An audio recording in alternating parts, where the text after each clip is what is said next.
तारीख से वकीलों द्वारा ईवीएम हटाओ लोकतंत्र बचाओ आंदोलन किया जा रहा है। बुधवार को दोपहर ईवीएम मशीन में गड़बड़ी होने के मुद्दे को लेकर वकील संगठनों द्वारा जिला सत्र न्यायालय के सामने जोरदार नारेबाजी की गई।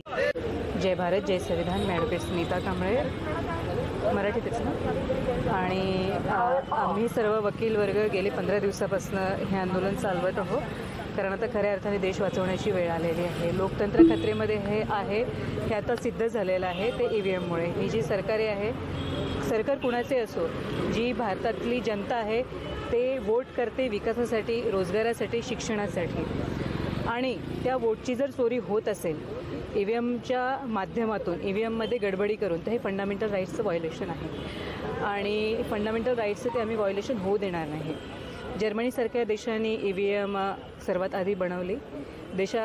या ठिकाणी या पृथ्वीवरती जवळपास 194 कंट्रीज आहे, तिथून 5 कंट्रीज सोडल्यात तर सगळ्याच देशामध्ये बॅलेट पेपरचा वापर होतो, कारण सगळ्याच देशांनी ज्यांनी ईव्हीएम त्यांच्या देशामध्ये होती त्यांनी हे प्रूफ केलं की ईव्हीएममध्ये हॅक होतं। आणि अर्थातच आपण इथून जर चंद्रावरती जर तिथे आपण कंट्रोल करत असेल तर देशातील किंवा विश्वातील प्रत्येक देशातील डिव्हाइस हे हॅक होते आणि फार मोठं फंडामेंटल राईट्सचं व्हायोलेशन आहे।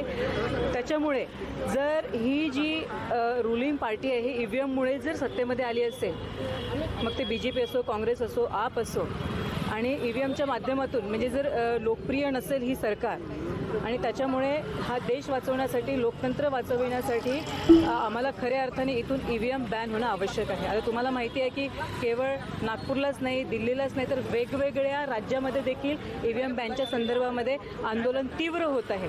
आणि नक्कीच आता 2 महिने राहिलेले आहे इलेक्शनला, आणि त्याआधी हे ईव्हीएम मशीन बॅन व्हावं हा आमचा प्रयत्न आहे, आणि म्हणून नागपूरच्या क्रांतीभूमीमधनं वकिलांचे आंदोलन आहे। आणि मी फार आशावादी आहे की ईव्हीएम बॅन होऊन बॅलेट पेपर येणारच। मॅडम, नाही झाली बॅन, तो चुनाव आयोगाने नाही बॅन केली, काय भूमिका असणार आहे आपली? आम्ही हा जो लढा आहे हा अधिक तीव्र करू, हा सुरू ठेवूच, आणि जर नाही झालं तर आपल्याकडे अनेक प्रावधान आहेत। राष्ट्रपती राजवट आम्ही लावू शकतो, त्यासाठी इलेक्शन कमिशनला आम्ही त्या पद्धतीचं निवेदन देऊ।